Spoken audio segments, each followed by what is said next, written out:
네, JTBC 뉴스특보 1부 시작하겠습니다. 윤석열 대통령에 대한 헌법재판소의 탄핵심판 선고, 이제 3시간도 채 남지 않았습니다. 지난해 12월 3일 비상계엄 사태 이후 우리 사회는 혼란의 연속이었습니다. 잠시 후 나오게 될 헌법재판소의 판단, 대한민국의 운명을 가를 선고, 판결이라고 해도 과언이 아닐 겁니다. 그리고 오늘의 결정은 역사에 기록되고 평가될 것입니다. 오늘 뉴스특보 1부는 차성한 서울시립대 법학전문대학원 교수, 정치부 류정화 기자와 함께 전해드리겠습니다. 어서 오십시오. 자, 먼저 차 교수님, 판사 출신으로서 이번에 비상계엄 사태 이후에 가장 활발하게 목소리를 냈고 또 의견을 냈고 활동하신 분 중에 한 명입니다. 자, 이제 12.3 비상계엄 사태 이후 4개월이 지나는 상황에서 선고가 나오게 됐습니다. 위헌 여부를 곧 헌법재판소가 따지게 됩니다. 어떤 내용이 헌재의 결정문에 담겨야 된다고 보십니까? 먼저 여러분들께서 이제 탄핵 소추 사유라고 얘기하는 것을 좀 이제 정확히 봐야 되는데요. 기본적으로는 이제 그 법관에게는 뭐 헌법재판관님도 마찬가지고 사실이 오는 겁니다. 사실이 오고 그 사실에 대해서 이제 재판관님들께서 이러이러한 법 위반이 있다, 헌법 위반이 있다, 이렇게 두 가지를 좀 나눠 보셔야 돼요. 그래서 이제 소추 사유 중에 사실로서는 지금 5개가 얘기가 되고 있습니다. 첫 번째는 비상계엄 선포 자체가 전시사변, 이에 준하는 비상사태 이런 요건에 충족하는지, 그다음에 그 포고령 1호의 내용이 적법한지, 예를 들면 국회 봉쇄 이런 국회 활동 정지 이런 게 있으니까 정치 활동 정지. 그다음에 이제 군경을 투입해서 국회를 봉쇄하고 한 행위. 그다음에 네 번째가 이제 중앙선관위 이제 부정선거론 관련해 서버를 압수수색하시려고 하고 이런 부분들.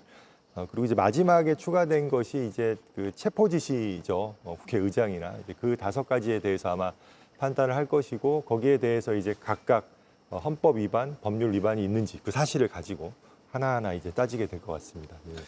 헌재 결정문에 어떤 내용이 좀 강조돼야 된다고 좀 보세요? 저는 이제 사실은 이 사실 인정 중에서 앞에 4개는 사실 거의 다툼이 사실 없을 것 같아요. 그러니까 비상계엄 선포가 지금 전시사변 이런 사태가 아니잖아요. 그래서 그것도 어렵지 않을 것 같고, 그다음에 포고령 1호의 내용도 포고령이 있으니까, 그리고 1호에 헌법상 정지할 수 없는 국회의 기능을 정지하려는, 정치 활동을 정지하려는 그런 내용이 있으니까 그것도 문제가 없고, 또 이제 군대와 경찰 동원해서 국회 봉쇄한 거, 이거는 이제 그 국회의원분들이 많이 못 들어가시는 상황이 있었잖아요. 실제로 국민의힘 의원들은 거의 대다수가 그래서 못 들어갔다고 하셨고, 이제 민주당이나 이런 쪽, 한동훈 이런 쪽 그런 분들이 담 넘어가서 넘어가신 분도 있고, 그래서 그것도 큰 문제가 없고, 그다음에 이제 선관위 서버 그것도 큰 문제가 없는데, 이제 마지막 5번째의 체포 지시 부분은 좀 진술이 왔다 갔다 했죠. 근데 이제 윤석열 대통령이 직접 지시를 했는지 여부만 사실 조금 이제 진술이 왔다 갔다 한 거지, 체포 지시가 있었던 사실 자체는 사실은 인정되는 거거든요. 증언들이 계속 나왔다. 그래서 그 직접 지시가 있는지 여부가 문제가 되는데, 다만 이제 범죄이긴 한데 공범들에 있어서 공모 관계를 따질 때 반드시 어떤 지시한 그 시점과 그다음에 그 어떤 구체적 표현이 엄격하게 입증되지 않더라도 큰 문제 없이 공모가 인정되는 경우가 사실 많기 때문에, 사실 내란의 우두머리시잖아요. 그리고 정치인을 체포하는 거는 정말 중요한 일 아닙니까? 그거를 밑에 사람들이 지시도 없는데, 국회의장이라는 사실 국회를 대표하는 분인데, 그래서 그 부분도 결국 인정되지 않을까 싶고, 다만 제가 하나 논쟁적으로 꼭 그 말씀드리고 싶은 거는, 여러 가지 헌법 위반, 법률 위반 중에서 지금 내란죄 위반을 초기에 빼려고 했어요, 소추위원 쪽에서. 왜냐하면 형사재판은 따질 게 좀 많습니다, 이것저것. 그리고 만약에 형사재판 나중에 나온 결과하고 이제 다르면 어떨까, 이런 이제 문제가 있어서 속도가 좀 늦어질 수 있어서 빨리 하려고 이제 빼시려고 했는데, 거기에 대해서 피청구인 윤석열 대통령 측에서 반발했죠. 그것이 이제 무효다 이렇게 주장을 해왔죠. 그래서 그 부분이 무효가 아니라는 부분을 법리에 의해서 명확히 해주시고, 왜냐하면 법 위반 주장은 당사자들의 주장에 구애받지 않는다. 그럼 법 위반은 헌법재판소가 판단하는 그 법리가 너무 확고해요. 그건 심지어 노무현 대통령 때부터 확고하게 된 법리라서 그래서 지금이라도 내란죄 판단 가능하고요. 그래서 철회했다고 사실 보기도 어렵고 그리고 저는 내란죄 성립 여부에 대해서 용기를 가지고 헌법재판소가 다 오랫동안 십수년 동안 형사재판하신 분들이거든요. 예. 판단을 해주시면 좋겠어요. 이것이 국헌문란 목적으로 국회와 선관위의 기능을 정지하려는 목적으로 상당 기간 정지하려는 목적으로 시도되었지만 시민들 그리고 소극적인 군경의 젊은 군인들과 경찰관들의 소극적 저항으로 막혔을 뿐이다. 예. 그래서 그런 내란죄 성립 여부 판단을 오히려 담아주길 바란다. 저는. 예. 그 부분도 결정문에 담겨 있기를 일단 개인적으로는 지금 바라고 있다. 예. 말씀까지 듣겠습니다. 자, 지금 2시간 정도면 이제 약 2시간 정도면 선고가 납니다. 자, 정치권에서는 이제 어제 엊그제 그 승복을 놓고 자, 승복할 것이냐, 승복 선언을 해라. 뭐 이런 설왕설래가 계속 오갔습니다. 그런데 이제 가장 중요한 승복의 주체는 역시 윤 대통령이 아니냐, 피청구인이 아니냐 이런 지적이 나오는데 지금 선고가 2시간 정도 남아 있는 상황에서 아직까지 윤 대통령 측에서 어떤 승복에 관련한 어떤 메시지, 어떤 입장 표명은 나오지 않은 그런 상황입니다. 네, 그렇습니다. 윤석열 대통령이 이제 헌법재판소의 심판 대상자죠. 근데 윤석열 대통령은 어제 그리고 오늘 아침까지도 헌재 결과에 승복하겠다는 메시지 내지 않고 있습니다. 별다른 입장 없이 이 침묵을 유지하고 있는 상황인데요. 오늘 헌재에도 출석하지 않겠다고 밝힌 상황입니다. 그렇죠. 지금 헌재가 이제 혼란스러운 상황인데 그런 상황에서 질서를 유지하고 대통령 경호도 이제 문제가 있을 수 있다. 이런 이유를 들었습니다. 관저에서 이제 김건희 여사 변호인단 한보들과 선고 생중계를 시청할 것으로 보입니다. 네, 다만 국민의힘은 이제 권영세 비대위원장이 헌재 결과에 승복하겠다 이렇게 입장을 밝힌 상태고요.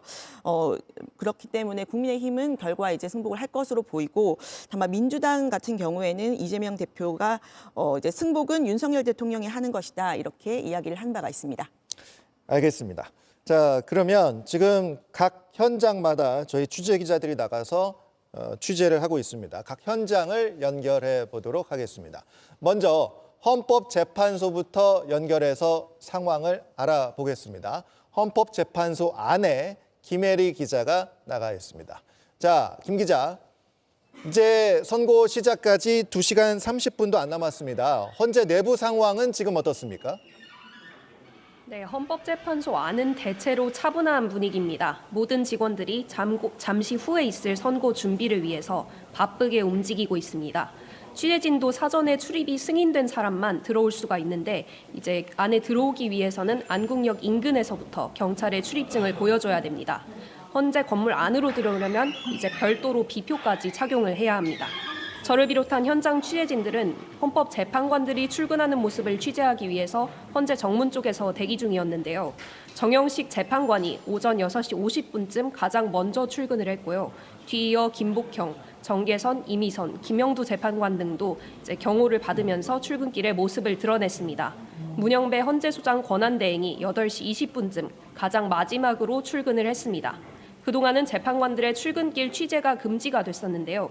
오늘은 선고 당일인 만큼 허용이 됐습니다. 네, 재판관들의 출근 표정은 잠시 후에 영상으로 다시 한번 확인을 해보도록 하겠습니다. 자, 그러면 이제 11시 선고 전까지 시간이 조금 남아 있긴 합니다. 그러면 재판관들은 선고 전까지라도 짧게라도 만나서 평의를 하는 과정이 있습니까? 네, 그렇습니다. 재판관들은 오전 9시 30분 선고 전 마지막 평의를 진행합니다. 이미 써둔 걸로 보이는 결정문과 선고문을 마지막으로 점검하는 차원에서입니다. 헌재는 어제도 오전과 오후에 2차례 평의를 열어서 결정문을 수정하는 등 어느 정도 결정문을 완성한 상태인 걸로 전해집니다. 헌재는 주문을 읽는 그 순간까지 철통 보안을 지키기 위해서 별도의 보도자료도 제공하지 않기로 했습니다. 아무리 보도자료를 선고 이후에 배포를 한다고 하더라도 준비하는 과정에서 유출이 될 수 있다고 판단을 한 겁니다. 재판관들이 선고 후에 완성된 결정문에 서명을 한 뒤에 윤석열 대통령과 국회 측 당사자들에게 전달을 하고 그 이후에 일반에게도 공개될 예정입니다. 네, 헌법재판소의 선고는 생중계로 진행이 됩니다. 그리고 일반인들의 방청도 허용이 됐는데 이 방청 경쟁률이 굉장히 치열했죠.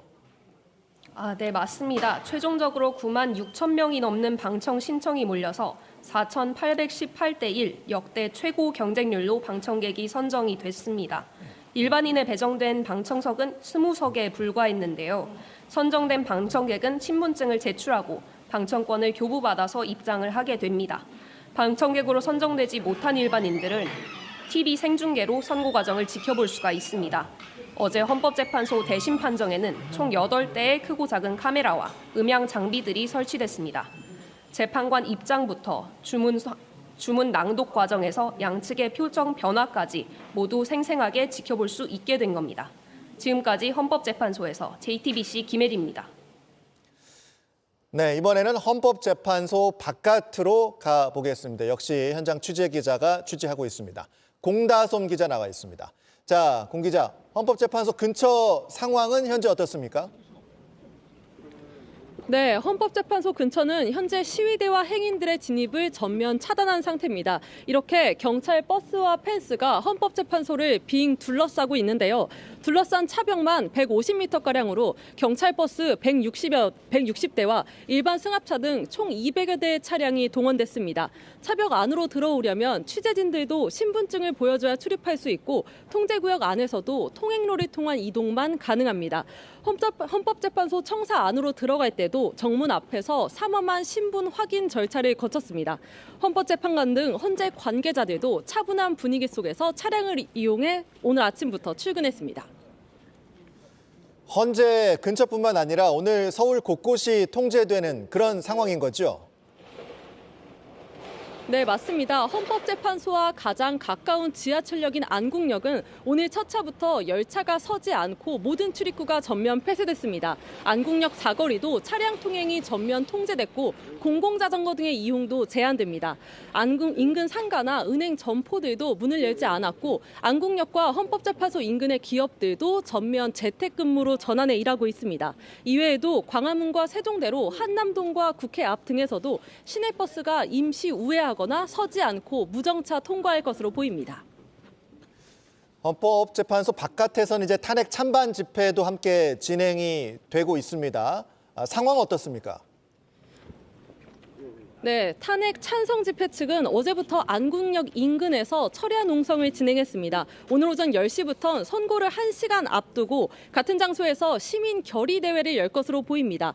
오전 11시부터 선고 중계를 함께 본 뒤 광화문으로 행진할 것으로 알려졌습니다. 탄핵 반대 집회 측은 광화문 사거리에서 집회를 연 뒤 선고 즈음 한남동 대통령 관저 인근으로 이동할 것으로 알려졌습니다. 지금까지 헌법재판소 앞에서 JTBC 공다솜입니다. 네, 이번에는 한남동 대통령 관저 앞도 상황을 살펴보도록 하겠습니다. 오원석 기자가 나가 있습니다.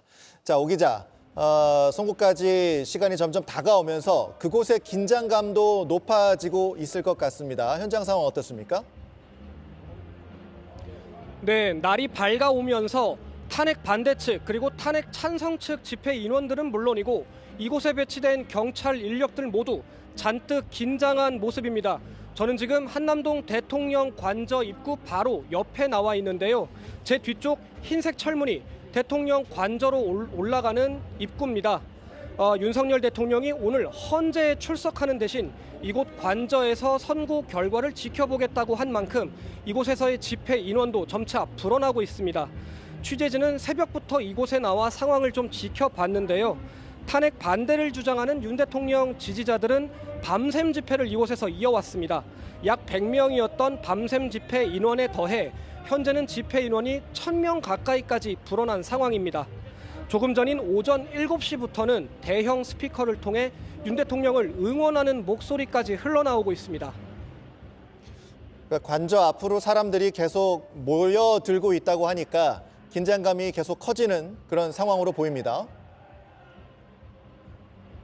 네, 그렇습니다. 오전 10시부터 이곳에서 전광훈 씨가 주도하는 탄핵 반대 단체의 본격적인 집회가 열릴 예정입니다. 윤 대통령 지지자들은 오늘 헌재에서 탄핵 심판이 기각될 것이라면서 이곳에 모이는 이유는 윤 대통령의 복귀를 축하하기 위해서다 이렇게 주장하기도 했는데요. 선고까지 3시간이 채 남지 않은 상황에서 탄핵 여부와 관련 없이 오늘 관저 앞 일대는 몹시 혼란할 것으로 예상됩니다. 경찰도 당연히 그에 맞춰서 만반의 준비를 하고 있는, 그러니까 관저 주변 경비도 강화하는 그런 상황인 거죠? 네, 맞습니다. 경찰은 오늘 자정을 기해 전국에 가포 비상을 발령하고 대비에 들어갔습니다. 경찰력을 모두 동원하는 최고 비상근무 단계인데요. 서울에만 210개 부대, 14,000여 명이 배치됐습니다. 그런 만큼 이곳 관저 주변에도 경찰 인력이 대거 배치됐는데요. 제 뒤쪽 관저 입구는 물론이고 한남 초등학교를 중심으로 약 600m 도로 모두 경찰 통제하에 들어간 상황입니다. 지금까지 한남동 대통령 관저 입구에서 JTBC 오원석입니다. 네, 이번에는 선고 결과를 지켜보고 있을 용산 대통령실로 또 가보도록 하겠습니다. 김태영 기자가 나가 있습니다. 자, 김 기자, 윤 대통령은 지금 한남동 관저에서 선고 결과를 기다리고 있는 상황, 그렇게 이해를 해야겠죠? 그렇습니다. 윤 대통령은 어제 법률 대리인단을 통해 헌재에 출석하지 않겠다고 밝혔습니다. 혼잡이 우려되는 상황에서 질서 유지와 대통령 경호 문제를 종합적으로 고려했다고 이유를 설명했습니다. 따라서 윤 대통령은 오늘 관저에서 TV를 통해 선고 결과를 지켜볼 것으로 예상됩니다. 윤 대통령은 지난달 8일 석방 이후 관저에 머물며 승복 여부를 포함해 어떠한 입장도 내놓지 않고 있습니다. 선고 전까진 지금 기조가 그대로 유지될 것으로 보입니다. 자, 윤 대통령 측의 반응과는 별개로 대통령실의 분위기는 현재 어떤 상황입니까? 네, 대통령실은 선고 결과를 차분하게 기다리겠다는 입장입니다. 하지만 선고 시간이 다가올수록 긴장감은 고조되는 분위기입니다. 공식적으로는 선고 이후 상황에 대해 별도 대응책을 논의하지 않고 있다는 입장이지만 내부적으로는 여러 가능성을 열어놓고 대비하는 것으로 알려졌습니다. 특히 기각이나 각하의 무게를 두고 윤 대통령이 직무에 복귀해 즉각적으로 할 수 있는 임시 국무회의나 국가안전보장회의, 업무 보고 등을 준비하고 있을 것으로 보입니다. 대통령실 관계자는 불확실성이 크지만 여러 옵션은 갖고 있다며 참모들 입장에서 모든 가능성을 준비하고 있다고 말했습니다. 네, 윤 대통령 측이 승복과 관련된 메시지를 아직 내진 않았지만 선고가 나오면 윤 대통령 측도 어떤 식으로든 입장을 내놓을 그런 계획으로 보면 되겠습니까? 네, 이 선고 이후엔 어떤 형식으로든 입장을 밝힐 거란 전망이 나옵니다. 물론 탄핵이 인용될 경우 상황은 다를 수 있습니다. 만약 기각이나 각하 결정이 나와 직무에 복귀하게 된다면 윤 대통령은 오후쯤 이곳 집무실로 출근해 통합 메시지와 국정 방향을 설명하는 대국민 담화를 할 것이란 관측이 나옵니다. 반대로 탄핵이 인용되면 윤 대통령은 그 즉시 파면되고 관저를 떠나야 합니다. 이때 선고 결과에 대한 승복 여부를 포함해 입장을 낼지는 지켜봐야 할 것 같습니다. 지금까지 용산 대통령실에서 JTBC 김태영입니다. 다음으로 정치권 상황을 알아보겠습니다. 국회 취재기자 연결돼 있습니다. 한민정 기자 나가 있습니다. 자, 국회도 현재 긴장감이 좀 감도는 상황으로 생각이 됩니다. 국회 분위기 어떻습니까? 네, 그렇습니다. 탄핵 선고 결과를 앞두고 이른 아침부터 이곳 국회 본청과 또 의원회 간에 불이 켜졌고요. 또 당직자들이 바쁘게 오가기도 했습니다. 오늘 오전 여야 지도부는 공개 일정을 최소화하고 이곳 국회에서 TV 생중계로 윤 대통령 탄핵 심판 선고를 시청할 예정입니다. 민주당은 오전에 비공개 최고위원회가 열릴 계획이고요. 국민의힘도 오전에 비상대책위원회를 소집합니다. 선고 이후에 여야는 각각 의원총회를 소집해서 헌재 결정에 따라서 전국 대응 방안을 논의할 계획입니다. 선고를 앞두고 지금 국회도 경비가 강화된 그런 상황입니까?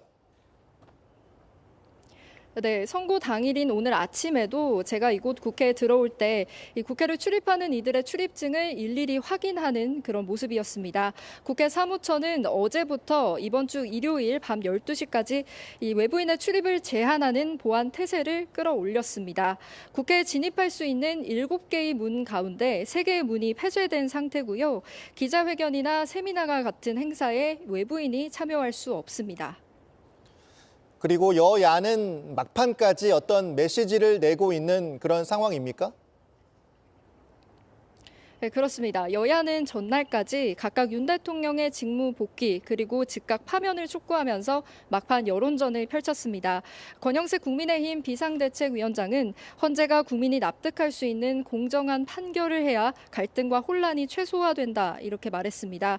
박찬대 더불어민주당 원내대표는 헌재가 헌법 파괴범을 파면할 것이라 믿어 의심치 않는다고도 했습니다. 민주당은 천막 당사를 그간 운영해왔고 일부 의원들이 24시간 철야 농성을 진행해 왔습니다. 국민의힘도 마찬가지로 헌재 앞 안국역에서 밤샘 릴레이 시위를 이어갔습니다.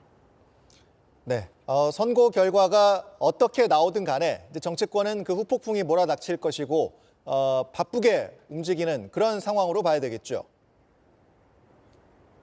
네, 그렇습니다. 말씀하신 대로 윤 대통령이 파면될 경우 대통령을 뽑는 조기 대선 전국으로 즉각 돌입하는 만큼 여야는 선거 준비에 나설 걸로 보입니다.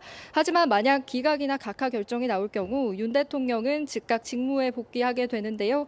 여권에서는 국정 안정을 강조할 것으로 보이고 야권에서는 장외투쟁에 나설 수 있다는 전망이 나옵니다.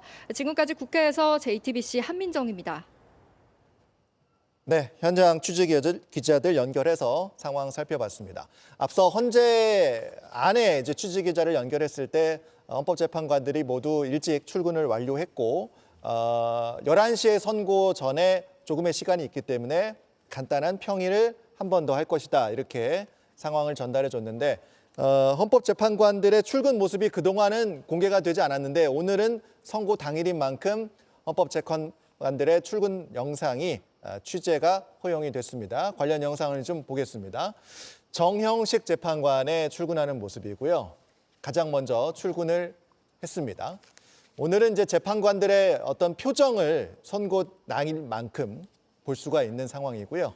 김복평 재판관이 출근하는 모습도 취재가 됐습니다. 이어서 이미선 재판관이죠? 네, 네. 맞습니다. 출근을 이렇게 했고요. 네. 그리고 이제 문영배 헌재소장 권한대행의 출근 모습이기도 합니다. 지난번에 이제 박근혜 전 대통령 8년 전 탄핵 심판 사건 때도 이 재판관들의 출근 모습이 굉장히 이제 많은 관심을 끌었고 그랬던 기억이 납니다. 정계선 재판관의 출근 모습이었고 조금 아까는 이제 조한창 재판관의 출근 모습이었습니다. 네. 네, 김영두 재판관의 출근 모습이네요. 네. 네. 8시 22분 이제 문형배 소장 대행을 네. 마지막으로 이제 모두 전원 8명 전원이 김 재판관은 이제 좀 백팩을 네. 가방을 좀 여러 개 들고 출근하는 모습이 좀 인상적입니다. 정정미 재판관까지 출근을 모두 다 한 상황입니다. 이게 뭐 출근 시간대로 한 건 아니고요. 이제 출근 모습을 모아놓은 거니까. 자, 이렇게 해서 헌법재판관들이 모두 이제 헌재 안에 위치했고 어제 JTBC 취재 결과에 따르면은 9시 30분 정도에 간단하게 모여서 평의를 한 번 더 진행하는 것으로 알려져 있습니다. 그리고 나서 이제 곧바로 이제 11시에 선고가 진행될 것으로 보입니다. 이제 2시간 정도만이 남아 있는 그런 상황입니다.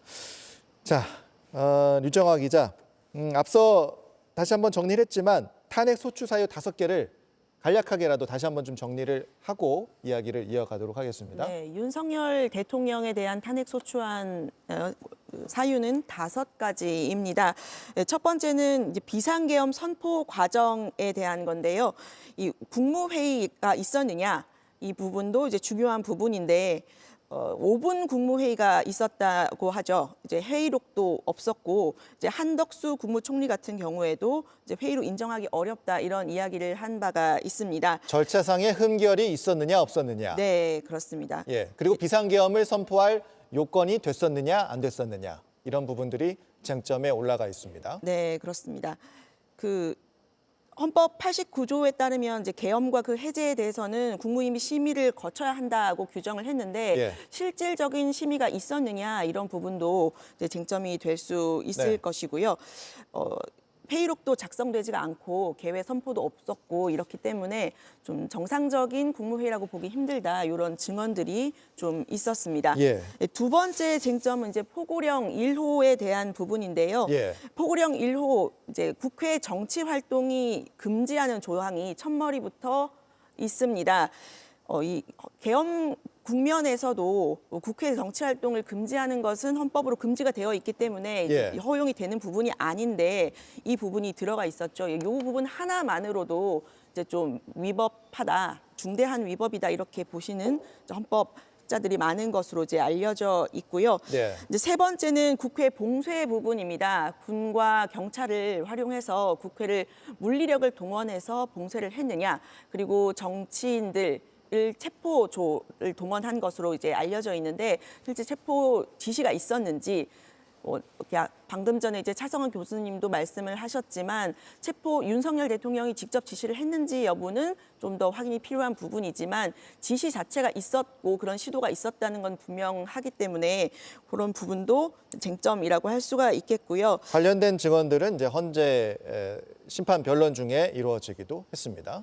네, 그렇습니다. 이제 네 번째 쟁점은 중앙선관위를 장악 시도가 있었느냐라는 부분인데요. 이 예. 부분은 윤석열 대통령이 유일하게 인정을 한 부분이기도 하죠. 그러니까 선관위에 군대 투입을 지시했다 이런 네. 부분은 탄핵 심판 변론 과정에서 이야기가 나왔습니다. 네, 그렇습니다. 이제 부정선거가 있었기 때문에 선관위의 전산 시스템의 부실한지를 확인하는 차원이었다. 이렇게 이야기를 한 바가 있습니다. 부정선거 여부를 이제 확인할 필요가 있었다 이런 취지의 주장이 있었고요. 네.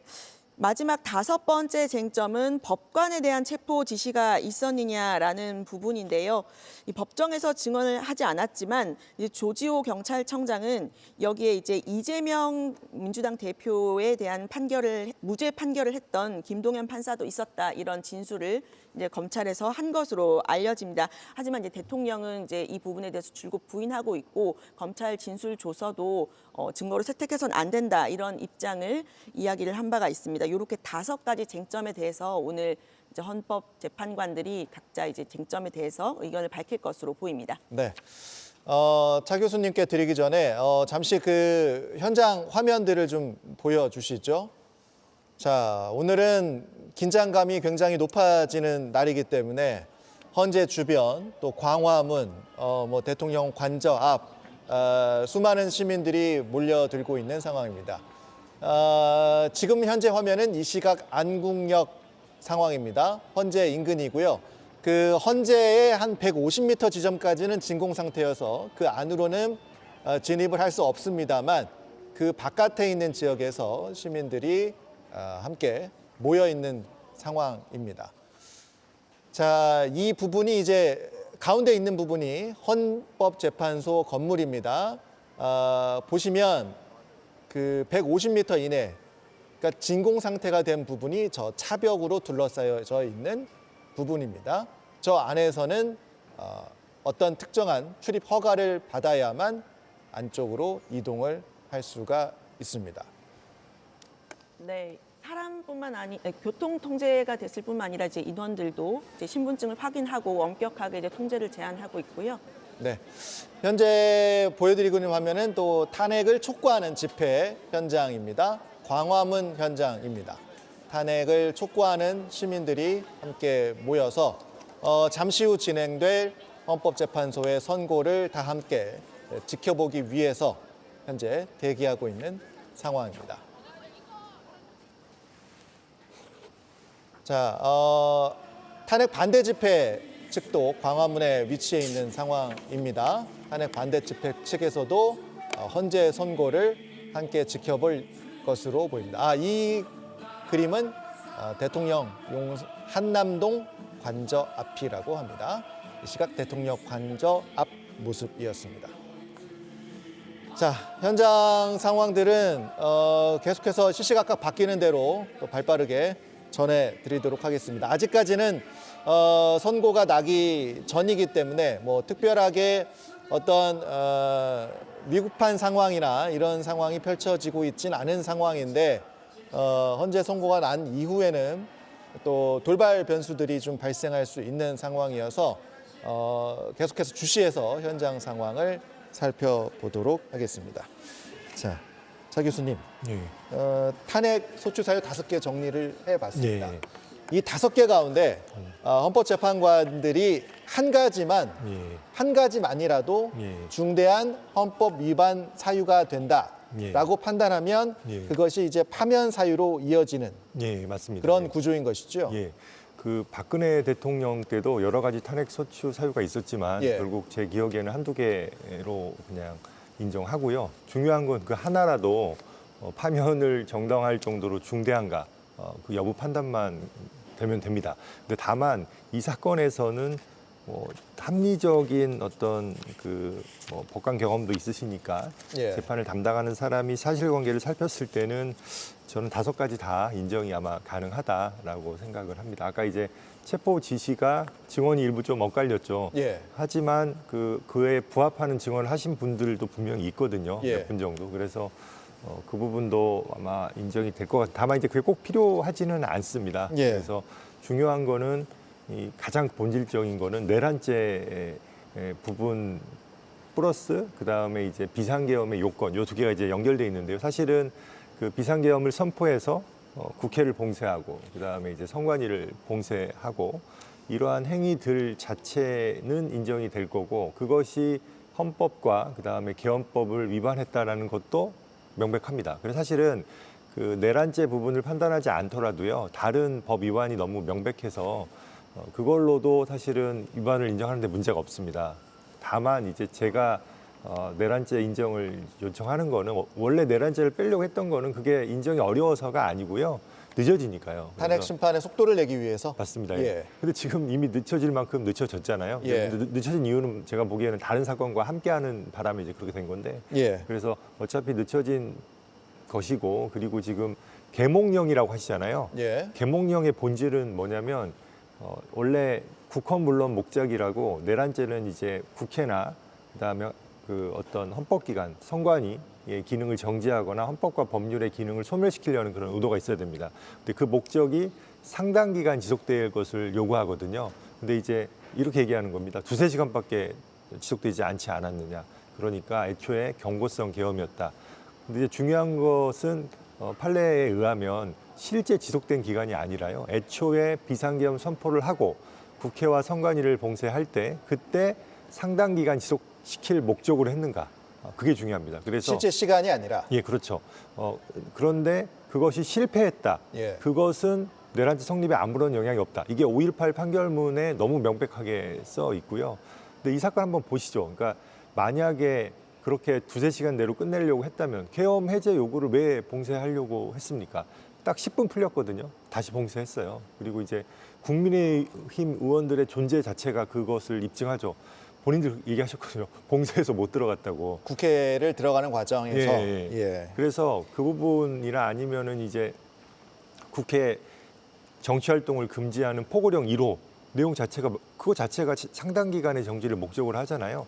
다만 실패한 거죠. 왜냐하면 정말 훌륭하게 시민들이 달려갔고 또 국회의원들이 용기를 내서 담을 넘어서 들어갔고 그러한 과정에서 실패한 것이고 또 가장 중요한 거는 정말 감사드리는 부분인데 젊은 군인과 경찰들이 이게 헌법에 위반된다는 걸 안 거예요. 그러니까 5.18의 그런 학살의 경험, 민주화 이후의 어떤 교육 그런 분들이 이건 도저히 받아들일 수 없는 것이다라고 소극적으로 저항해서 실패한 것이지 처음부터 상당 기간으로 정지하려는 의사가 없었던 건 아니거든요. 그래서 저는 그 부분을 좀 확실하게 인정해서 이게 계엄령인지 계몽령인지 이런 국론 분열을 그냥 해결해 주기를 좀 바랍니다. 예.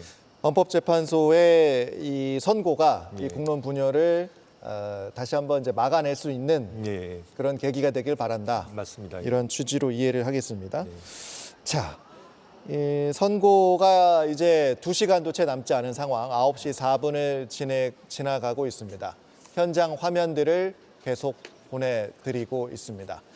많은 시민들이 현재 거리로 나와서 헌재 선고를 함께 지켜보기 위해서 거리로 나와 있는 그런 상황입니다. 자, 그런데요, 이제 계엄 이후에 4개월의 이제 시간이 지금 이제 지나면서 헌재의 이제 판단이 나오는 그런 상황인데 계속해서 이제 새로운 내용들이 좀 나오고 있어서 어제 류정화 기자가 관련 내용도 좀 새롭게 보도를 한 내용이 있지 않습니까? 그래서 이 부분을 좀 보고 나서 이야기를 이어가면 좋을 것 같습니다. 윤 대통령 측은 이제 계엄 당일 이제 국회 지하 통로를 봉쇄할 계획이 없었다고 이제 주장을 해왔는데 계엄군이 소방호스로 비상 통로를 봉쇄하려는 장면이 또 CCTV에 고스란히 담겨 있었습니다. 이 내용 류정화 기자의 리포트 보고 이야기를 이어가겠습니다. 12.3 계엄 선포 약 2시간 반 뒤인 4일 오전 1시 5분 국회 본청 지하 1층입니다. 무장한 계엄군이 소방 호스를 끌고 와 지하 통로 문으로 접근합니다. 실랑이 끝에 방화용 셔터가 내려집니다.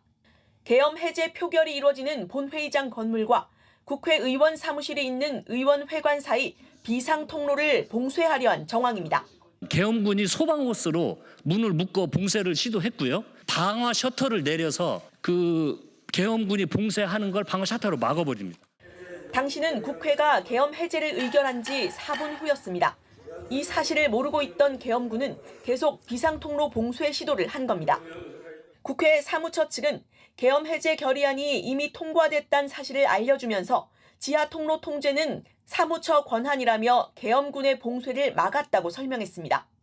탄핵 심판 과정에서 윤석열 대통령 측은 국회 지하 통로 봉쇄 계획이 없었다고 주장한 바 있습니다. 국회 각 건물은 지하 통로로 연결되어 있는데 이를 봉쇄할 어떠한 계획도 가지고 있지 않았습니다.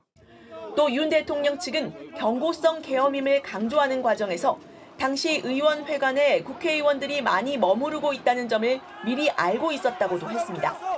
하지만 영상에서 드러나듯 아무 일도 없었다는 윤 대통령의 주장은 사실이 아니었습니다. 계엄군이 국회에 들어와서 국회를 봉쇄하고 하는 장면들이 CCTV에 그대로 남아 있지 않습니까? 이걸 위헌이 아니다 판단할 수 도저히 없다고 생각합니다. JTBC 유정화입니다. 네, 류정화 기자가 해당 내용을 취재를 했는데 이 영상을 본다면, 그러니까 계엄군이 적극적으로 국회를 봉쇄하려고 했다는 정황으로 볼 수 있는 CCTV 아닌가 이런 생각이 듭니다. 네, 그렇습니다. 예. 윤석열 대통령과 윤석열 대통령 측 봉쇄하려는 계획이 없었다. 그리고 그만큼의 병력을 투입하지도 않았다. 이런 주장을 계속 해왔는데요. 그러니까 질서 유지 차원의 투입이었다는 취지의 주장이었죠. 네, 그렇습니다. 예. 그 마지막 최후 변론 때는 변호인이 이제 국회 각 건물, 특히 지하 통로로 연결되어 있는 부분을 봉쇄하려 한 계획이 없었다, 이렇게 다시 한번 강조를 했습니다. 근데 방금 이제 CCTV에서 보신 지하 통로가요, 국회 본회의장, 그러니까 계엄 해제 의결이 열릴 수 있는 본회의장이 있는 본청과 또 의원들이 머무르고 있는 의원회관 을 연결하는 그런 통로입니다. 그러니까 당시에 이제 윤통 변호인이 어떤 이야기를 했냐면, 당시 예산안 처리를 해야 되는 시점이기 때문에 당시에 의원회관에 늦은 시간이지만 의원들이 많이 머무르고 있었다. 그래서 뭐 적극적으로 계엄을 하려고 했던 것이 아니고 유지가 됐겠느냐, 2시간짜리다, 이렇게 이 주장을 펴기 위한 근거로 사용을 했거든요. 그런데 정작 이 지하 통로를 막으려고 했던, 이제 무장한 계엄군을 통해서 통로를 막으려고 했던 그런 움직임이 이제 포착된 것입니다. 네, 당시는 이제 CCTV 지금 영상의 시간까지는 잘 안 보이시겠지만요, 12월 4일 1시 5분이었습니다. 그러니까 1시 1분에 국회 본회의에서 계엄 해제가 의결이 됐는데 4분 후인 거죠. 당시에 이 계엄군들은 계엄 해제 의결이 있었는지를 몰랐다고 합니다. 예. 그래서 여기에 이제 다가간 국회 사무처 직원이 지금 여기 국회 계엄 해제가 의결이 됐다. 지금 여기서 이러시는 거는 불법이다. CCTV로 다 녹화가 되고 있으니 나가달라. 이렇게 이야기를 하면서 이 계엄군이 소방 호스로 문을 묶으려고 하는 부분을 셔터를 내려서 지금 차단하고 있는 그런 모습입니다. 지금 리포트에서는 이제 직접 담지는 않았지만요, 이 계엄군들이 이제 이동을 해서 복도 끝에 가서 분전함으로 가서 이 지하 1층에 이 전기까지 차단하는 모습까지 CCTV로 포착이 된 바가 있습니다. 적극적으로 봉쇄를 하려고 했던 그런 정황으로 풀이가 됩니다. 알겠습니다. 자, 대통령 탄핵 심판 변론 과정도 좀 간단하게 돌아보면 될 것 같습니다. 현재 9시 10분, 9시 30분 조금 있으면 이제 재판관들이 모여서 마지막 평의를 할 것으로 보이고요. 자, 차 교수님 보시기에 이제 11번의 변론이 있었고 윤 대통령은 8번 정도 직접 참석을 해서 변론을 했습니다. 재판관들이 그 과정에서 이제 여러 가지 질문들을 많이 했거든요. 뭐 대통령을 향해서도 했고, 변호인단을 향해서도 했고, 아니면 이제 증인들을 향해서서도 했고. 재판관들의 그 질문 내용들을 좀 돌이켜 보면 재판관들은 어떤 부분에 굉장히 좀 주목을 했다고 봐야 할까요? 이제 보통 이제 변론 기일이 중요하죠. 근데 이제 사실 법관들한테 또 그만큼 또 그 이상으로 중요한 게 이제 준비기일입니다. 준비기일. 준비기일. 그래서 전 준비기일 중에서 이제 그 첫 번째 준비기일은 뭐 탄핵 소추사를 정리한 거니까 뭐 이미 얘기가 나왔는데 두 번째 준비기일을 좀 볼 필요가 있는 것 같아요. 여기서 중요한 얘기들이 이제 많이 나왔는데 피청구인이 요청을 한 것 중에 이제 아까 얘기했던 그 내란죄를 탄핵소추 사유에서 이제 제외할지 여부에 관한 논쟁이 있었습니다. 그래서 다시 한번 이게 중요하기 때문에 이제 좀 설명을 드리면 이 탄핵 사실과 그 다음에 법률 위반으로 돼 있죠. 그러면 이 사실에 대해서는 주장을 하는 측에서 하는 게 맞지만 법률 위반은 헌법재판소 재판관들이 자기가 이제 어떤 것으로 인정을 할지 또 어떤 체계로 인정할지를 결정할 수 있습니다. 그렇기 때문에 철회 주장을 했다고 하더라도 언제든지 그 법 위반 주장은 가져다가 쓸 수 있는 거죠. 그리고 실제로 그 부분이 문제가 되니까 헌법재판소 측에서 그러면 그 부분도 우리가 판단하겠다. 이제 철회를 받아들일지 아니면 판단할지. 그래서 그러니까 그 부분은 다 헌법재판소의 판단 영역에 들어가 있는 부분이다 이렇게 보시는 거죠. 그리고 이제 또 하나는 이제 먼저 접수된 탄핵 소추 사건을 이제 우선 심리할지 이 부분이 좀 문제가 됐죠. 그래서 초기에는 사실은 이제 정영식 재판관께서 주심으로서 최우선 심리하겠다고 얘기를 하셨는데 결국은 이제 뭐 그 원칙이 지켜지지는 못했죠. 그게 이제 좀 저는 이제 그 심판 과정 가장 아쉬운 부분이긴 한데요. 근데 이제 또 이해가 되는 부분은 박근혜 전 대통령 때는 압도적인 어떤 탄핵 여론이 계속 유지가 됐습니다. 국민의힘 쪽, 여당 쪽도 협조를 했고요. 근데 이번에는 뭐 학습 효과라고 하죠. 그래서 국민의힘 쪽에서 이제 완전히 반대 입장을 취하면서 또 윤석열 대통령 측에서도 박근혜 대통령과 달리 자신의 부정 선거를 오히려 당당히 얘기하고 그다음에 이제 계속 그 어떤 절차적인 문제를 갖고 문제를 삼았기 때문에 이 박근혜 전 대통령 때 어떤 그런 것에 의해서 좀 빨리 진행할 수 있을 거라고 생각했던 게 깨진 것 같습니다. 그러면서 결국 다른 많은 탄핵 사건들과 심지어는 일반 사건 40건까지 심리를 병행하면서 물리적인 한계로서 이제 늦어진 사정, 그게 또 이제 준비 절차와 그 이후의 사정이 좀 달라진 부분이라서 말씀을 드리고 싶습니다. 알겠습니다. 자, 현재 화면으로 탄핵을 촉구하는 집회 현장 그리고 탄핵을 반대하는 집회, 탄핵 반대 집회는 대통령 관저 앞 한남동 상황이고요. 왼쪽에 탄핵 찬성 집회는 탄핵 촉구 집회는 광화문에서 열리고 있는 그런 상황입니다. 뭐 이런 지역 말고도 뭐 지금 헌재 앞에서도 탄핵 찬반 집회들이 열리고 있는 그런 상황이고요. 지금 굉장히 이제 긴장된 모습으로 시민들이 헌재의 선고만을 기다리고 있는 상황입니다. 현재 경찰은 서울에 기동대 14,000명을 투입을 했습니다.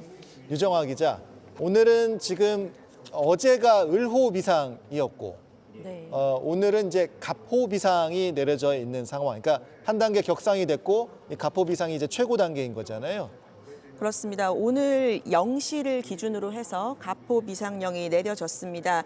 일단 헌재가 위치하고 있는 지하철 안국역은 현재 폐쇄됐고 첫 차부터 이제 무정차 하고 있는 상황이고요. 갑호 비상이라고 하면 경찰력 동원할 수 있는 경찰력을 100% 동원 가능할 수 있도록 하는 그런 명령입니다. 비상근무의 최고 단계라고 할 수 있는데요. 그래서 전국 210개 기동대 14,000여 명을 동원을 해서 집회 주변을 관리를 하고 있습니다. 박현수 서울경찰청장 직무대리는 이 폭력과 손괴 등 불법 행위의 무관용 원칙을 천명을 했고요. 또 온라인상의 테러, 협박글에 대해서도 신속하게 수사를 하겠다고 하면서 엄정하게 관리를 하겠다고 이야기를 했습니다. 앵커 말씀하신 것처럼 이 헌법재판소 주변뿐 아니라 이 한남동 관저 근처에도 탄핵에 반대하는 이 집회가 지금 열리고 있거든요. 그래서 한강진역, 또 국회 의사당역 이런 14개 역에 대해서도 오늘 이 선고 이후의 상황에 따라서 무정차 통과를 할 가능성이 있습니다.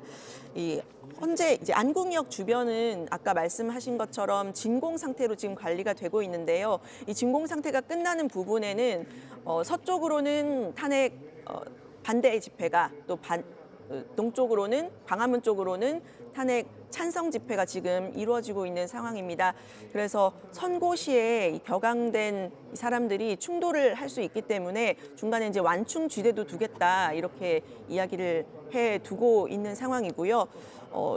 이 헌재 앞에 오가는 사람들 신분증 검사까지 철저하게 하면서 이제 출입을 통제하고 있는 상황인데 특히 유튜버들도 접근을 금지하고 있다고 합니다. 왜냐하면 이제 유튜버들이 이제 좀 과격하게 이제 이야기를 하거나 좀 군중들을 좀 선동하거나 좀 할 수 있기 때문에 그런 부분들도 금지하고 있는 것으로 보이고요. 지금 사실 9시 15분이면 이제 출근 시간 이제 막 지났을 즈음인데 이제 이렇게 많은 시민들이 아침부터 거리에 이렇게 나와 있는 상황인 겁니다. 탄핵 이제 찬성 집회 같은 경우에는 어젯밤 철야 농성까지 이루어졌다고 합니다. 네, 현장에서 취재 기자들이 전해온 바로는 이제 헌재 선고를 보기 위해서 이제 국회 측 그리고 또 윤 대통령 측 변호인단들이 이제 도착을 할 텐데 일단은 국회 측의 이제 법제사법위원장 정청래 위원장의 경우에는 헌재에 도착을 해 있는 상황이라고 현장 취재 기자가 알려왔습니다. 자. 지금 이제 헌법재판소 앞의 모습인데 저 부분은 이제 취재진으로 보입니다. 차벽 안에는 이제 신분이 확인된 취재진 혹은 이제 헌재 재판소 관계자들만 들어갈 수 있어서 이제 헌재 앞에서 취재 열기가 이어지고 있는 그런 상황으로 보입니다. 그 외에는 이제 아무도 들어갈 수가 없는 진공 상태가 돼 있고요. 지금 버스가 굉장히 많이 동원이 돼서 차벽으로 둘러싸여져 있고 안국역은 지금 폐쇄가 돼 있는 그런 상황입니다. 주변 뭐 학교들도 다 지금 오늘은 이제 문을 열지 않고 휴교를 한 상황입니다. 인근의 많은 가게들도 오늘은 이제 문을 닫고 현장 상황을 주시하고 있는 그런 상황입니다. 네, 헌재 앞에서 그동안 사실 시위를 하고 있는 탄핵 찬성 반대 이제 시위대들도 있었는데 이제 지금 충돌을 방지하기 위해서 진공 상태를 만들면서 이 인근 150m 바깥으로 지금 나와 있는 그런 상황이죠. 네.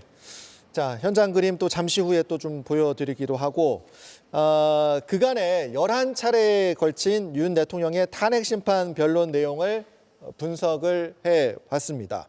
윤 대통령은 155분 33초 동안 헌재에서 직접 발언을 했습니다. 그중에서 가장 많이 언급한 표현은 거대 야당으로 분석이 됐는데 이 내용 조혜연 기자의 리포트를 보고 이야기를 또 이어가겠습니다. 윤석열 대통령은 11번의 탄핵 심판 중 총 8번 직접 출석했습니다. 68분의 최후 진술을 포함해 모두 155분 넘게 직접 발언했습니다. 가장 많이 언급된 어구를 추출해보니 거대 야당이었습니다. 총 39번 언급됐습니다. 거대 야당은 비상계엄을 정당화하는 과정에서 야당의 예산 삭감, 탄핵 소추 등을 자주 언급했는데 이 내용이 고스란히 반영된 겁니다. 거대 야당의 공직자 줄 탄핵은 정부 기능을 마비시키는 차원을 넘어 헌정 질서 붕괴로. 다음은 계엄 해제, 계엄이 신속하게 해제돼 문제가 없었다며 자주 언급했습니다. 계엄군의 국회 진입 영상이 재생된 걸 보고도 아무 일 없었다는 듯 호수 위에 떠 있는 달 그림자를 쫓아가는 느낌을 받았다고도 말했습니다. 윤 대통령 직접 발언 중 12월 6일도 여러 번 언급됐습니다. 자신에게 불리한 증언을 한 곽종근 전 특전사령관의 유튜브 출연, 그리고 홍장원 전 국정원 1차장의 폭로를 두고 탄핵 공작이라 말하는 과정에서 나온 말입니다.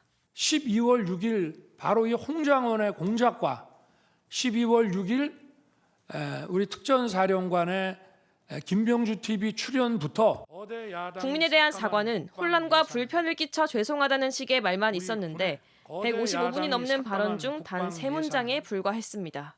특유의 습관을 드러내는 어구, 그리고 아까와 같은 표현도 많이 나왔습니다. 그리고 탄핵 기각을 의식한 듯 최후 진술 땐 개헌을 언급하며 임기 단축을 시사하기도 했습니다. JTBC 조혜연입니다. 윤 대통령의 탄핵 심판 변론을 위해 나선 대리인단은 모두 22명이었습니다. 그 숫자만큼이나 다양한 모습들이 심판정 안에서 벌어졌고 저는 개몽됐습니다라는 말이 화제가 되기도 했습니다. 박현주 기자입니다. 아스팔트 위에서나 언급되던 개몽령이라는 말을 대리인단이 헌재 심판정으로 가지고 오면서 하나의 신조어가 됐습니다. 국민들은 이 사건 비상계엄을 계몽령이라고 이해하고 있는데 국민을 깨우기 위해 계엄을 했다는 주장이 반복되면서 이런 발언까지 나왔습니다. 일당 독재의 파쇼 행위를 확인하고 아이와 함께 하려고 비워둔 시간을 나누어 이 사건에 뛰어들게 되었습니다. 저는 계몽되었습니다. 대리인단은 총사퇴도 암시했습니다. 지금과 같은 심리가 계속된다면 대리인단은 중대한 결심을 할 수밖에 없다는 점을 말씀드립니다. 재판관 흔들기가 심해지자 윤 대통령까지 나서 말렸습니다. 저희들 평의 결과가 그렇기 때문에 그걸 바꾸려면 법적 근거를 들어주십시오. 손발이 맞지 않는 모습도 보였습니다. 이진호 전 사령관이 대통령과 통화했다는 불리한 증언을 이끌어내자 같은 팀 대리인이 놀라 마이크를 뺏는 장면이 연출됐습니다. 그런가 하면 대리인단은 계엄 직전 조태용 국정원장이 김건희 여사와 문자를 주고받은 기록을 제출했습니다. 홍장원 전 차장의 증언을 문제 삼기 위해 조 원장의 통화 기록을 제출하려다 김 여사와 연락한 사실까지 공개한 겁니다. 김 여사와 국정원장이 계엄 직전 왜 연락을 주고받았느냐는 논란이 커졌습니다. 이 발언을 진화하기 위해 윤 대통령이 직접 나서야 했습니다. 저는 그 통화 내역이 어떤 건지 사실 좀 궁금합니다. 석 달에 걸친 대리인단의 전략이 선고에 어떤 영향을 미쳤을지 내일 결정문에 그 결과가 담깁니다. JTBC 박현주입니다. 네, 현재 시각은 9시 20분을 조금 지났습니다. 이제 1시간 40분도 안 남은 그런 상황이고요. 앞서 이제 헌법재판소 재판관들이 이제 일찍 출근하는 모습도 보여드렸고 관련 모습도 한번 또 보여주셨으면 좋겠고요.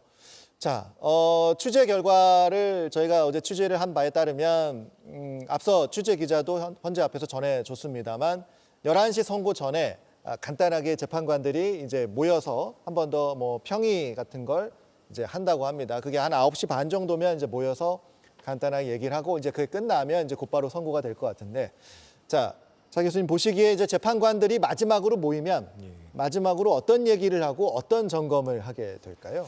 그러니까 이게 큰 사건이기 때문에 보통 이제 평의라는 그러니까 사건의 쟁점에 대해서 논의하는 과정, 그다음에 이제 평결, 최종적으로 이제 인용 기각, 그 부분을 이제 하는 평결 이렇게 하는데 지금 이제 언론 보도긴 한데. 지난번에 평결까지 됐다는 말도 있어요. 평결은 이제 끝났다는 걸로 많이 알려지고 있습니다. 그래서 사실 이번 평결은 이제 어떻게 보면 그때 혹시 그 사이에 바뀐 것이 없는지 그리고 이제 아마 구체적으로 작성한 내용 중에 일부 수정되거나 그럴 부분이 있는지 그런 확인하는 작업 정도가 될 것 같긴 한데요. 근데 이제 저희가 좀 이제 주목해야 될 게 과연 여기서 이제 어떤 기각이나 각하가 나올 가능성이 있는가 그 부분을 한번 짚어볼 필요는 있는 것 같습니다. 이제 어차피 오늘 할 얘기를 갖고 이제 할 거는 사실 저는 없다고 왜냐면 저는 그 8대0 인용 가능성이 너무 높다고 보거든요. 이제 그거는 이제 최근에 돌았던 거 혹시 5대3 교착론 이런 거 그런 것들이 이제 헌재의 선고가 늦어지면서 나온 추측이기도 했었죠. 근데 이제 제가 확인한 바로는 8인 체제에서 5명이 인용이고 3명이 기각할 때 이제 그럼 6명이 안 되니까 기각해야 되는데 그런 적이 한 번도 없어요.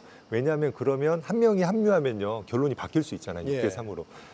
그리고 그 부분은 이제 문화일보 전수환 기자님이 2017년에 8인 체제의 헌법재판소 결정을 전수조사하셨어요.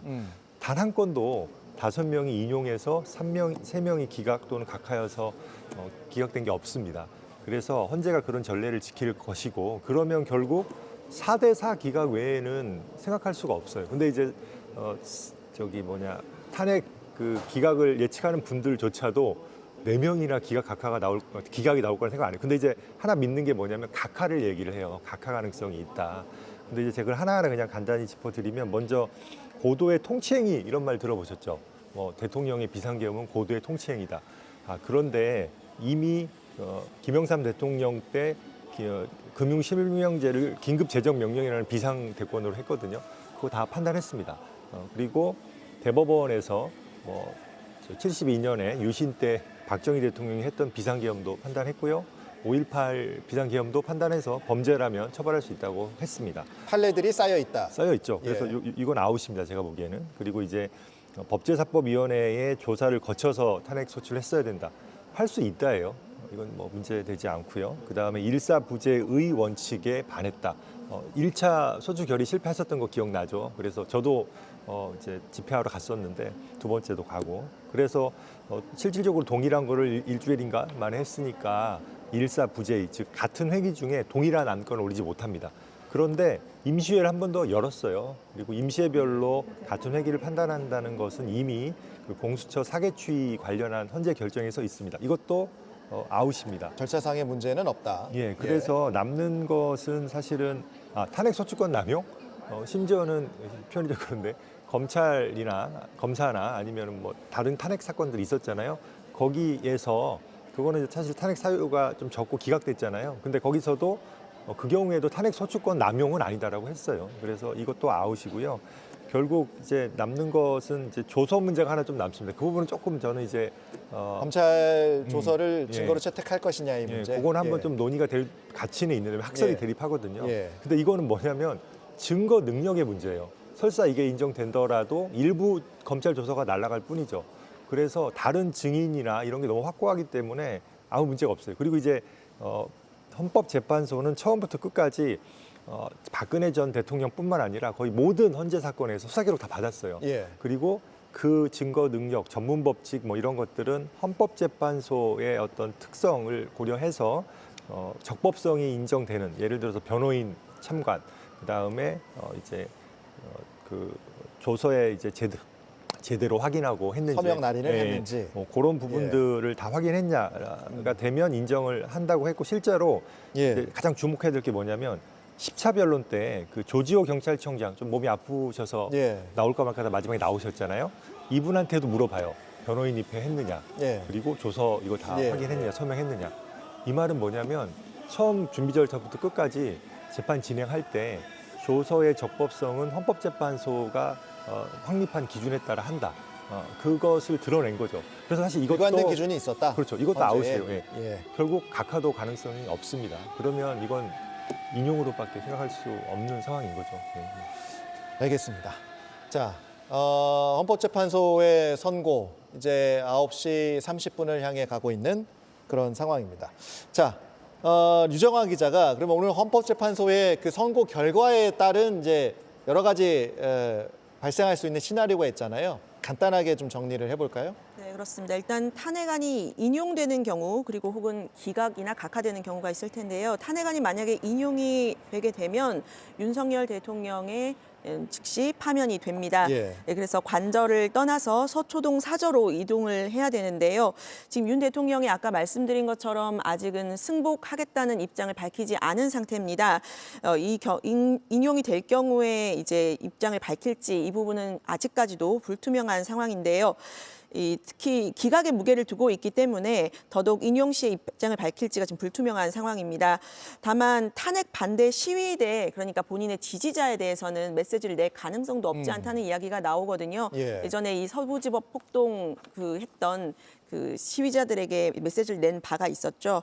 예, 그래서 이제 입장을 낼 수 있다 이런 이야기가 나오고 있고 박근혜 대통령 같은 경우에는 인용이 된 지 이틀 만에 청와대에서 이제 삼성동 관저로 이동을 했습니다. 이제 윤 대통령이 언제 좀 이동을 할지 이것도 관심사가 될 것 같고요. 탄핵안이 만약에 인용이 되게 되면 전직 대통령으로서 받을 수 있는 그런 예우는 모두 경호와 경비 외에는 모두 박탈이 되게 됩니다. 일반인 신분으로 내란죄 관련 검찰 수사 재판을 이제 받게 될 것으로 보이는데요. 박탈되는 예우는 어떤 것들이 있냐면 이제 연금, 이제 현직 대통령의 95% 수준의 전직 대통령에게 이제 연금을 주는데 그 예우와 또 비서관 3명, 운전기사 1명 등 이렇게 참모를 이제 제공을 받는데 그 부분도 박탈이 됩니다. 그리고 이제 서거를 할 경우에 국립묘지에 안장이 되는데 전직 대통령의 경우에는요, 만약에 파면이 될 경우에는 요 권한도 이제 박탈이 되게 됩니다. 그리고 탄핵안이 인용되면은 이제 아무래도 조기 대선 모드로 바로 돌입이 되겠죠. 저희 헌법에서는 60일 이내에 대선을 치러야 한다 이렇게 규정을 하고 있는데요. 그러니까 이 월요일이나 금요일은 투표율이 낮기 때문에 이런 연휴를 고려하면 화, 수, 목에 이제 대선이 치러질 가능성이 높습니다. 원래는 대선이 수요일 날 하도록 헌법에 정해져 있지만 이제 이번은 좀 비상한 경우이기 때문에요. 지난번 박근혜 전 대통령 파면 때도 선고 60일 만인 5월 9일 화요일에 조기 대선이 치러진 바가 있습니다. 그렇기 때문에 이번 이제 대선이 60일이면 대선을 치르기엔 사실 짧은 기간이기 때문에요. 그 연휴나 이런 것들을 고려를 해서 차기 대선은 아마도 6월 3일이 되지 않겠느냐 이런 전망이 많이 나오고 있습니다. 만약에 탄핵안이 기각 혹은 각하가 된다면 윤석열 대통령은 즉각 대통령 업무에 복귀를 하게 되는데요. 군 통수권을 포함해서 모든 권한이 즉시 회복이 됩니다. 선고를 말하는 동시에 이제 즉시 회복이 되고요. 그러면 이제 윤 대통령의 임기가 2년 1개월이 남게 되는데 이 임기를 이제 채우게 되는 거죠. 다만 이 경우에도 현직 대통령에 대해서는 내란, 외환 혐의에 대해서는 재판을 받을 수 있기 때문에 내란 혐의 형사 재판은 이제 계속 될 것으로 보이고요. 네, 만약에 기각이나 각하가 된다면 윤 대통령 아마 임시 국무회의나 국무위원 간담회를 소집해서 앞으로 국정 어떻게 이끌어 갈 것인지 이런 이야기를 아마 하게 될 것이고 또 그동안 좀 중단이 됐던 국가안전보장회의 NSC도 소집을 해야 될 것으로 보입니다. 네, 그리고 국민 통합 메시지 같은 대국민 담화를 밝힐 가능성도 있는데요. 아마 오늘 당장은 어려울 것이고 노무현 전 대통령이 업무에 복귀를 했을 때도 하루 뒤에 이제 발표를 했거든요. 그래서 이런 메시지들이 아마도 뭐 오늘은 좀 어렵겠지만 만약 기각이나 각하가 된다면 내일 혹은 모레 이렇게 나올 것으로 예상이 됩니다. 알겠습니다. 선고 결과에 따른 시나리오까지 점검을 해봤습니다. 여러분은 지금 JTBC 뉴스특보와 함께 하고 계십니다. 1년에 딱 한 번 코웨이 페스타. 원하던 가전과 가구를 싹! 역대급 할인가로 만날 단 한 번의 기회. 이 모든 것 반값으로 누리시길. 코웨이 페스타. 여기도 콘드로이친, 저기도 콘드로이친. 비슷비슷한 이름들에게 따라할 수 있는 건 비슷한 이름, 딱 거기까지. 다양한 국가에서 연구된 관절 연골 건강지표 개선 확인. 이 정도는 담아야 이름값 하는 콘드로이친. 관절엔 콘드로이친 1200. 꼬리는 회로 먹겠네. 라는 불안한 요리는 그만. 넓고 고른 열로 끝까지 맛있게. 쿠쿠의 열기 끝까지 간다. 쿠쿠 인덕션. 세정살균 티슈 센티바. 안녕. 이럴 땐 센티바. 쓱, 싹, 짠. 깨끗. 청소와 살균을 쉽게 향으로 기분 좋게 센티바. 네, 다시 한번 현장 취재 기자들 연결해 보겠습니다. 먼저 헌법재판소 안의 상황부터 살펴보겠습니다. 김혜래 기자 나가 있습니다. 자, 이제 1시간 30분도 남지 않았습니다. 내부 상황 다시 한번 전해 주시죠. 네, 헌법재판소 안은 대체로 차분한 분위기입니다. 모든 직원들이 잠시 후에 있을 선고 준비를 위해서 분주하게 움직이고 있습니다. 취재진도 사전에 이제 출입이 승인된 사람들만 들어올 수가 있는데 안에 들어오기 위해서는 안국역 인근에서부터 경찰의 출입증을 보여줘야 합니다. 그리고 현재 건물 안으로 들어오려면은 별도의 비표까지 착용을 해야 합니다.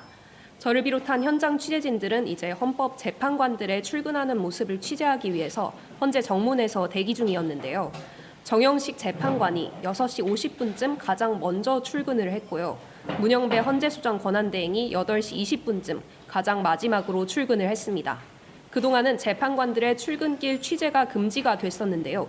오늘은 선고 당일인 만큼 예외적으로 허용이 됐습니다. 자, 지금 재판관들은 그럼 짧게라도 이제 평일을 진행하고 있는 상황입니까?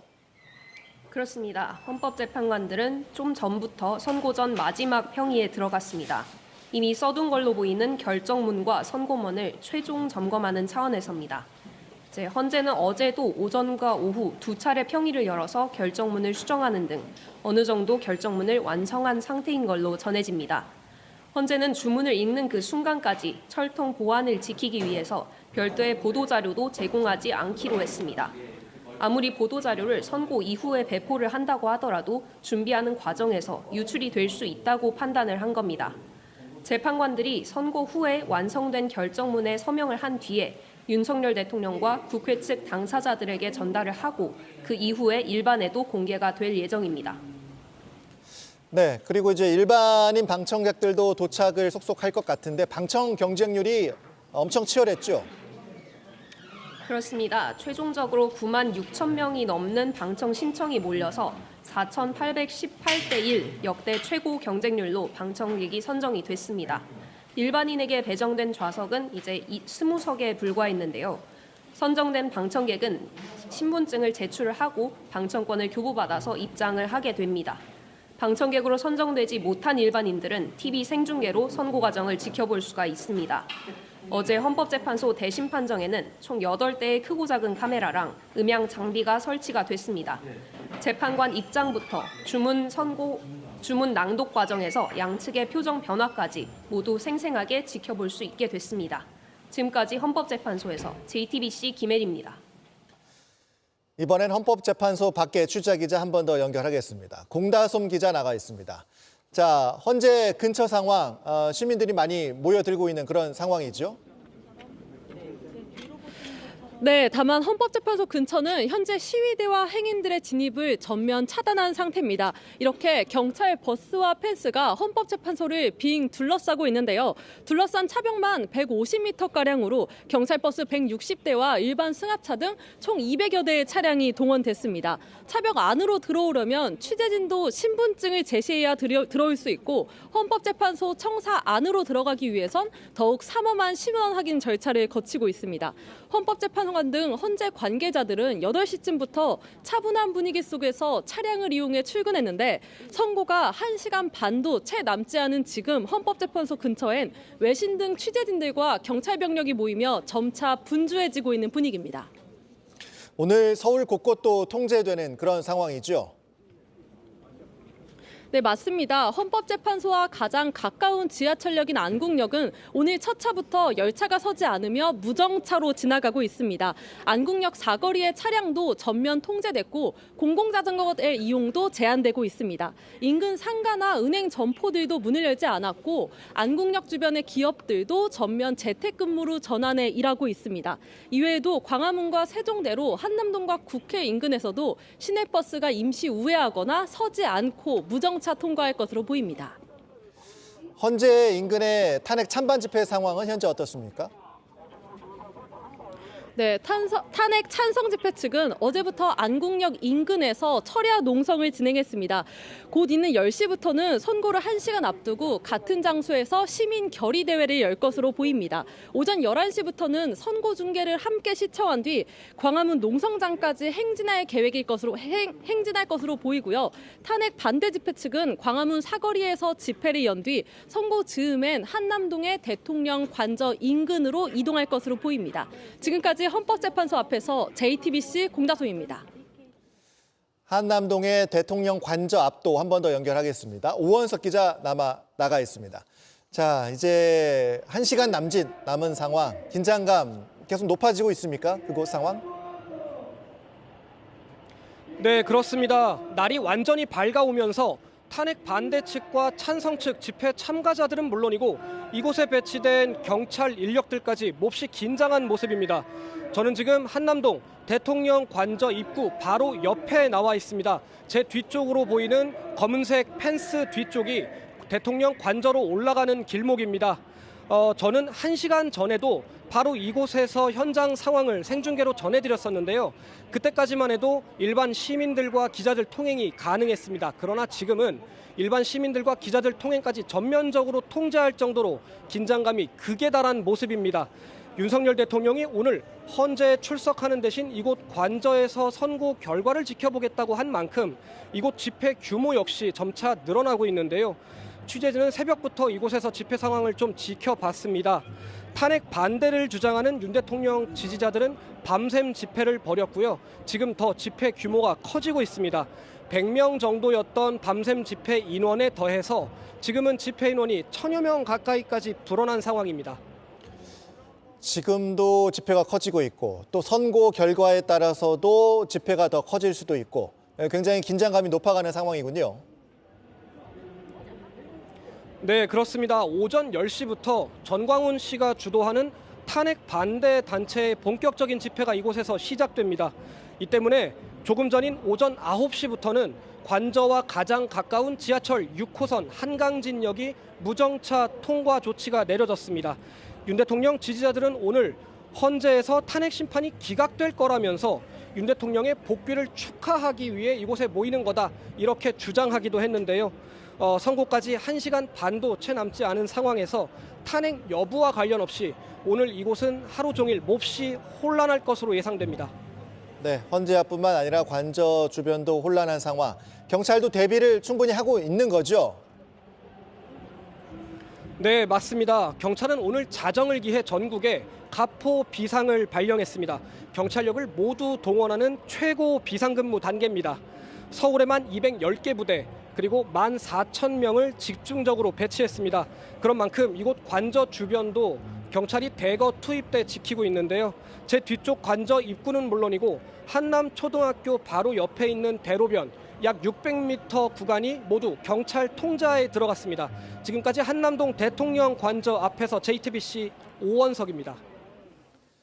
용산 대통령실로 또 한번 가보겠습니다. 김태형 기자 나가 있습니다. 자, 시간이 이제 정말 코앞으로 다가오고 있습니다. 대통령실 분위기 어떻습니까? 네, 대통령실은 차분하게 기다리겠다는 입장을 낸 뒤로 별도 입장을 내지 않고 있습니다. 직원들도 일찌감치 출근해 업무를 보고 있고 겉으로 봤을 땐 평소와 크게 다르지 않습니다. 하지만 선고 시간이 다가올수록 이 결과를 기다리는 초조함을 감추긴 어려워 보입니다.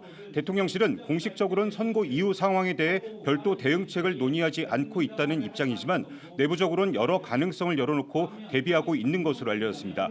특히 기각이나 각하에 무게를 두고 윤 대통령이 직무에 복귀해 즉각적으로 할 수 있는 임시 국무회의나 국가안전보장회의, 업무 보고 등을 준비하고 있는 것으로 보입니다. 대통령실 관계자는 불확실성이 크지만 여러 옵션은 갖고 있다며 참모들 입장에서 모든 가능성을 준비하고 있다고 말했습니다. 방금 이제 한남동 관저 앞 상황 보고 왔는데 윤 대통령은 관저에서 선고 결과를 이제 생중계로 지켜보는 그런 상황인 것이죠? 그렇습니다. 윤 대통령은 어제 법률 대리인단을 통해 헌재에 출석하지 않겠다고 밝혔습니다. 혼잡이 우려되는 상황에서 질서 유지와 대통령 경호 문제를 종합적으로 고려했다고 이유를 설명했습니다. 따라서 윤 대통령은 오늘 관저에서 TV를 통해 선고 결과를 지켜볼 것으로 예상됩니다. 윤 대통령은 지난달 8일 석방 이후 관저에 머물며 승복 여부를 포함해 어떠한 입장도 내놓지 않고 있습니다. 선고 전까진 지금 기조가 그대로 유지될 것으로 보입니다. 어떤 식으로든 선고가 되면 윤 대통령도 입장을 내긴 하겠죠? 그렇습니다. 선고 이후엔 어떤 형식으로든 입장을 밝힐 거란 전망이 나옵니다. 물론 탄핵이 인용될 경우 상황은 다를 수 있습니다. 만약 기각이나 각하 결정이 나와 직무에 복귀하게 된다면 윤 대통령은 오후쯤 이곳 집무실로 출근해 통합 메시지와 국정 방향을 설명하는 대국민 담화를 할 것이란 관측이 나옵니다. 반대로 탄핵이 인용되면 윤 대통령은 그 즉시 파면되고 관저를 떠나야 합니다. 이때 선고 결과에 대한 승복 여부를 포함해 입장을 낼지는 지켜봐야 할 것 같습니다. 앞서 박근혜 전 대통령은 파면이 결정된 당일 아무 입장도 내지 않았습니다. 이틀 뒤 시간이 걸리겠지만 진실은 반드시 밝혀진다고 믿고 있다고 말해 사실상 불복을 시사한 것으로 해석되면서 논란이 된 바 있습니다. 지금까지 용산 대통령실에서 JTBC 김태영입니다. 자, 국회 상황도 한 번 더 체크를 하겠습니다. 국회 취재 기자 연결되어 있습니다. 한민정 기자, 여야 현재 분위기 어떻습니까?